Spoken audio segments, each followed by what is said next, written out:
Praise the Lord. இன்றைய பலப்படுத்தும் வார்த்தை சங்கீதம் 37வது அதிகாரம் 24வது வசனம். Psalm chapter 37 verse 24. அவன் விழுந்தாலும் தள்ளுண்டு போவதில்லை, கர்த்தர் தமது கையினால் அவனை தாங்குகிறார். Though he fall, he shall not be utterly cast down, for the Lord upholds him with his hand. ஹல்லேலூயா.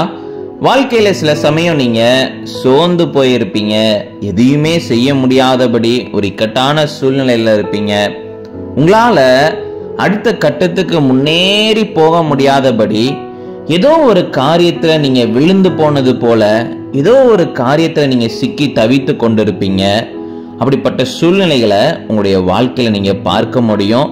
நீங்க அது நிமித்தம் நீங்க சோர்ந்து போயிருக்கலாம். கர்த்தர் சொல்லுகிறார், எந்த சூழ்நிலையில இருந்தாலும், இப்படிப்பட்ட காரியங்கள் உன்னுடைய வாழ்க்கையில இருந்தாலும் கூட நான் உன்னை தாங்குவேன் என்று வாக்கு பண்ணுகிறார்.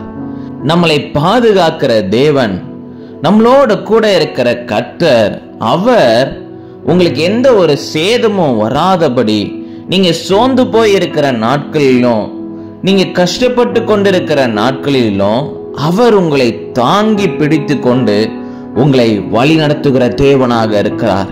கர்த்தர் உங்களை கைவிட மாட்டார்.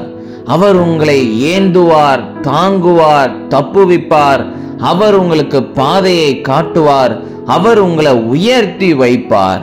அதனால சோர்ந்து போகாதீங்க, கவலைப்படாதீங்க.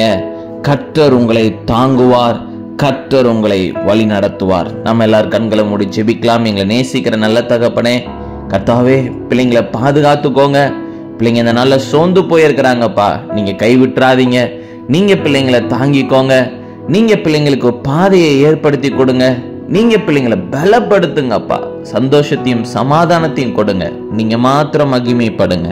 இயேசுவின் மூலம் ஜெபிக்கிறேன் எங்கள் ஜீவனுள்ள நல்ல பிதாவே. ஆமேன், ஆமேன், ஆமேன்.